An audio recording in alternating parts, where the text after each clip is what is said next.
This next class of drugs are known as the CNS stimulants. These are psychomotor stimulants, primarily caffeine, nicotine, cocaine, amphetamine, and methamphetamine. Let's start with caffeine, everybody's favorite stimulant, including mine. Caffeine, also known as methylxanthines, these drugs are the most widely used psychoactive drug in the world. They do function as a mild stimulant. Naturally occurring sources include coffee, tea, and chocolate, everybody's favorite food items. There are, of course, synthetic sources. Cola, prescriptions, and OTCs do have varying amounts of caffeine. Obviously, tea and coffee have caffeine in it, but also some of the soft drinks have relatively high amounts of caffeine. Red Bull, in particular, has 80 milligrams per 12 ounces. Mountain Dew has 55 milligrams. I know root beer had 23 milligrams of caffeine, and that explains why my kids are crazy after a root beer float. Maybe we'll have to stop the root beer floats in the summertime. From a mechanistic standpoint, these effects are mediated by the blockade of adenosine receptors. Remember, adenosine is a neuromodulator. It has the ability to modulate many of the catecholamines, including norepinephrine and dopamine, but also glutamate and GABA. From a pharmacokinetic standpoint, the route of administration is typically oral. A lot of the preparations include stimulants, painkillers. Some of the caffeine is added to some of these painkiller preparations to assist with absorption, diuretics and so forth, cold preparations. All of these can have varying amounts of caffeine, basically to facilitate absorption as well. From a CNS standpoint, normal doses of caffeine include 1 to 200 milligrams. That'll bring you alertness, sustained attention, faster thought, reduced fatigue. It'll reduce your need for sleep. However, the fine motor coordination and the timing and accuracy might be impaired. You always hear about surgeons having to reduce their caffeine consumption because some of their fine motor coordination is reduced a little bit, and they don't want to deal with that.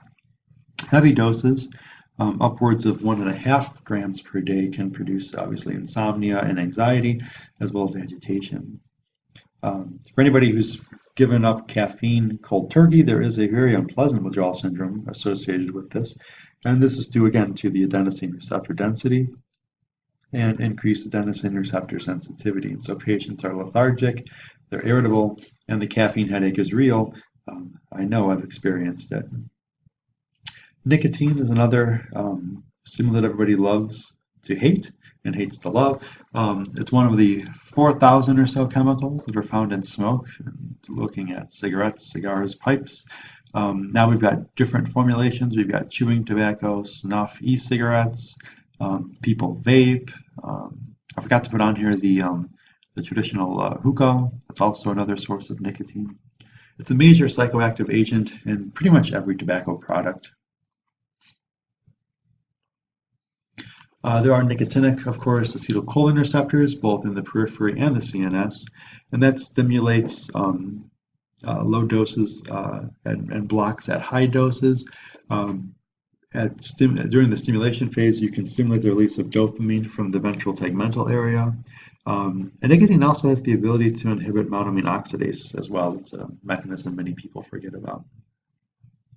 In terms of its kinetic profile, these drugs are highly lipophilic. They cross the blood-brain barrier. They also cross the placental barrier, which is why we strongly urge pregnant women not to smoke. The peak effect is typically within about 10 seconds of inhalation. And unfortunately, the half-life is only 30 minutes. That's why people that smoke tend to take numerous smoking breaks throughout the day. And of course, tolerance occurs rapidly. 2 cigarettes turns into 15, and 15 turns into 30 quite readily. Basically, this is just kind of the blood nicotine concentration with the various different versions of nicotine, whether it's cigars, cigarettes, etc. They're all bad for you, so we're not going to dwell on the nuances here, of course, but just understand that how the administration is given determines the time in which you get kind of that peak nicotine spike in the blood. In terms of the adverse effects, there are sympathetic effects during acute ingestion of nicotine. for administration. We can see an increased heart rate, elevated blood pressure, elevated or increased number of secretions, increased stomach acid. Chronic effects include sedation, nausea, mental confusion, respiratory depression, and coma. And of course, I'm a cancer researcher, and so lung cancer is obviously the thing that we worry about most. In terms of the withdrawal syndrome, many patients that do try to quit nicotine, whether it's cold turkey or actually go on some type of nicotine replacement therapy, do experience some type of anxiety, insomnia, tremor. They're highly irritable, they have a hard time concentrating, and they're really battling an intense craving for tobacco. We've got some treatment approaches. We can give varenicline. This is a partial agonist at the nicotinic receptors. And basically what it does is it provides just a very, very low dose of nicotine to basically help with a reduction in the number of cigarettes or cigars the patient is consuming. And of course, remember, since varenicline has partial agonist effects, there is some release of dopamine release to kind of curb that that strong desire to continue smoking, as opposed to just being abstinent and going cold turkey.